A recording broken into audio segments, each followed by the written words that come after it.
And the lake is called Kootenay, Koocanusa.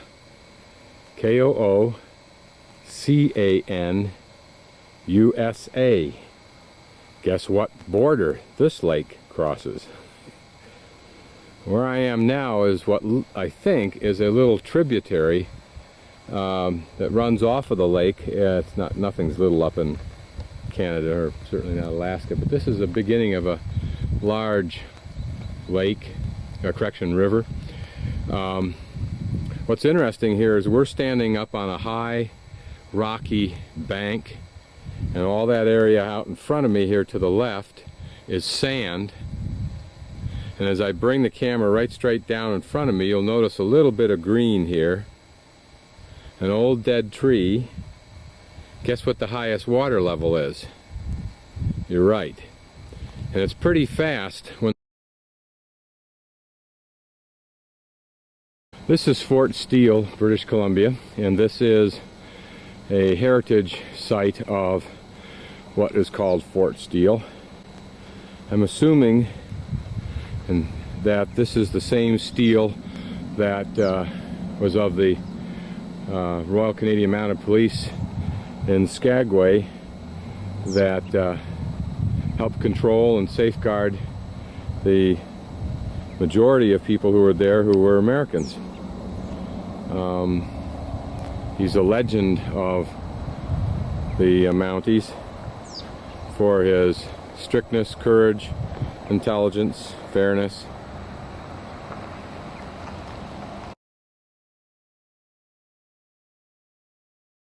This is the Columbia Lake, and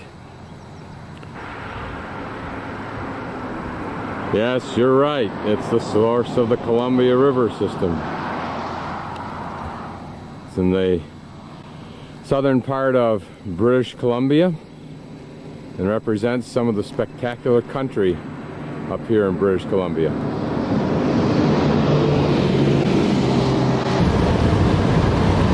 This is Kootenay National Park in Canada, and like so much of British Columbia, is just mountain range after spectacular mountain range.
Part of Marble Canyon.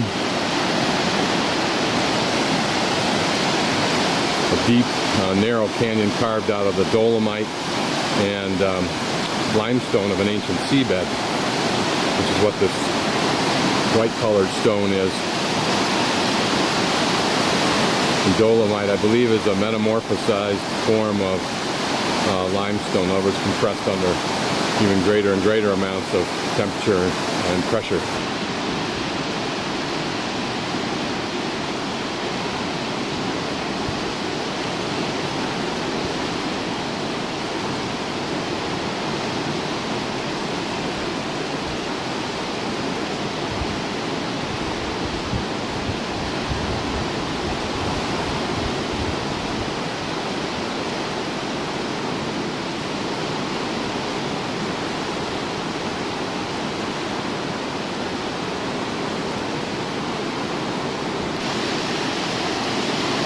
Now here is a natural bridge, probably carved thousands and thousands of years ago, given the height that it is above the floor of the canyon now, or at least the surface of the canyon.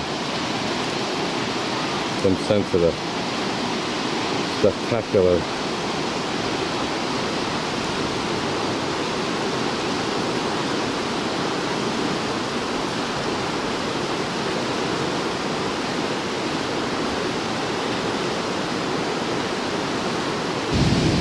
Now pan down into here and you'll see sheets of ice that still remain from the winter time.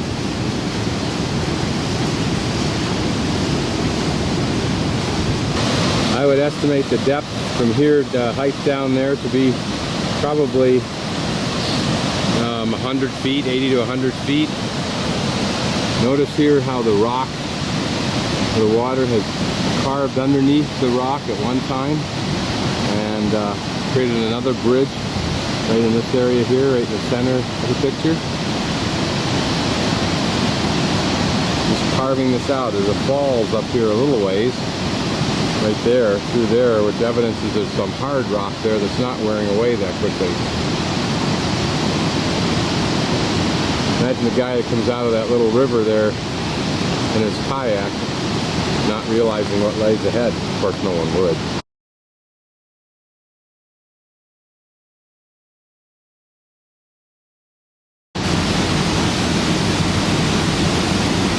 This is the same kind of wave situation and dynamic that occurs in a river for kayakers. This circular washing machine motion that can get you trapped.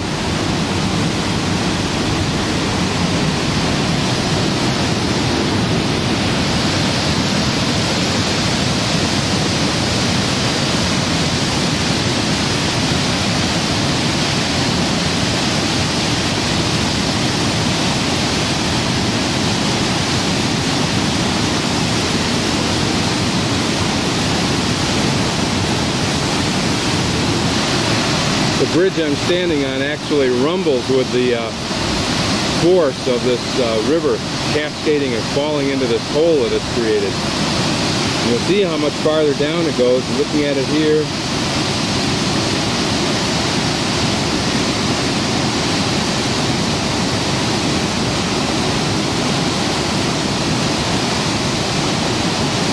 there, again, 100 feet or more now, down to its bottom there.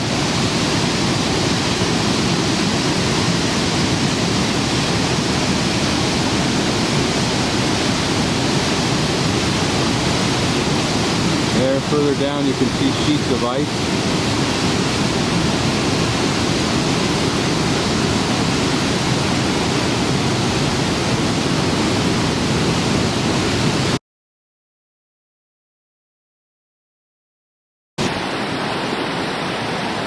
The color in this creek, which ranges from a kind of an aquamarine blue to this kind of gray chalk color down here, is the result of what's called glacial flour. In other words, that very, very fine silty material that is created by glaciers grinding against rock and rock grinding against rock. And of course this is typical of all glacial runoff streams.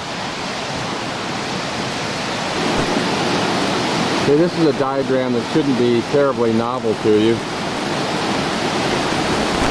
It just illustrates when you have layers of soil building up and then compression, then you get cracks in the lower panel, and that creates some of the dynamics of mountain building, and then those cracks wear away.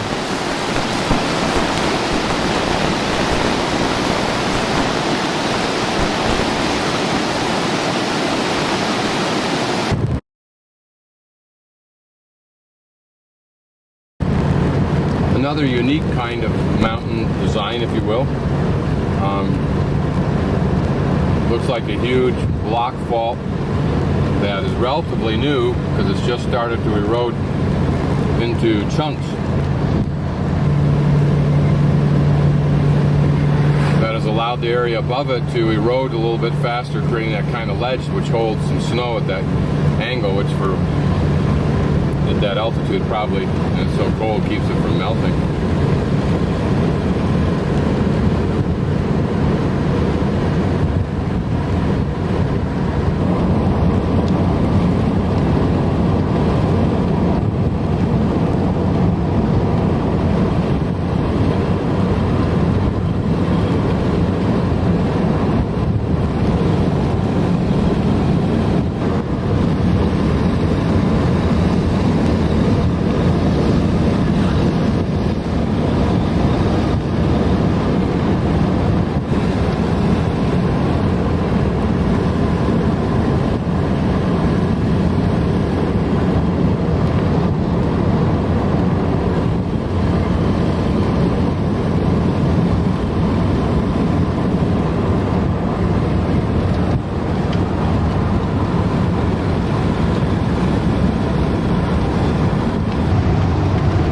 This is called Parkway of the Ice Fields. It's north of Lake Louise and Banff in British Columbia, and it's en route to Jasper National Park, and then to Jasper and west to Prince Rupert.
In 1918, there was a third toe to the glacier up there that came from that wall that you see in the lower left and dropped down. It's all melted back.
Okay, here is the Columbia ice field and glacier. You can see that it goes way up to the top. It actually spreads out for probably tens of or hundreds of square miles up on top of that area. Way up on top, you can't see it. Okay, if you look at what we're standing on, it's a pile of rubble. You can see the rock, there's chunks of it, and a big chunk down there. There's little bits of cobble and junk that the glacier's brought down. And I'd like you to notice that there's one here. Left, there's another one. Up on top there, a little bit farther up in here, you'll see a very long one, very high one, almost razor sharp at the top. It's not an arête. It's not an arête.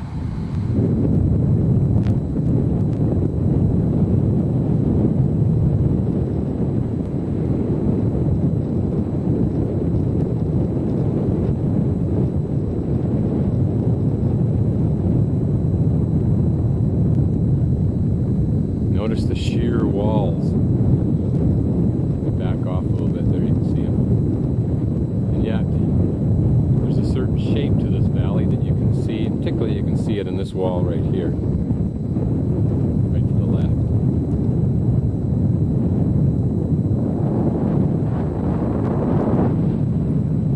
Okay, now, here's another glacial canyon or gorge coming down from up on top there.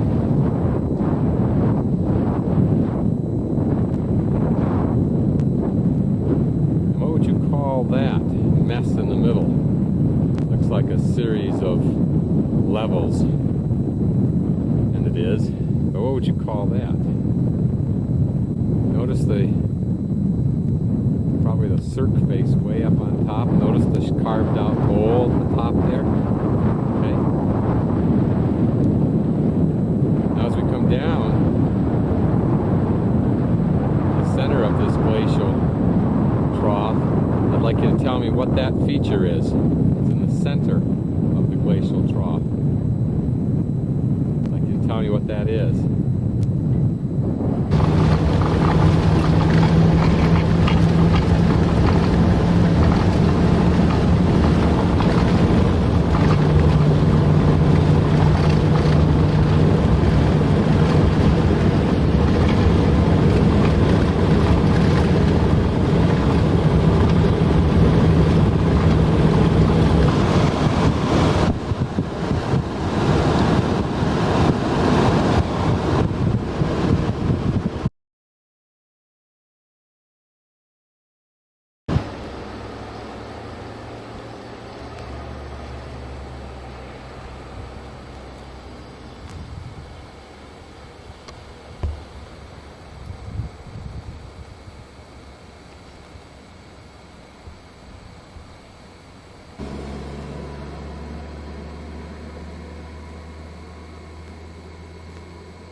the aisle had emptied, a German flight attendant came over with an airline wheelchair.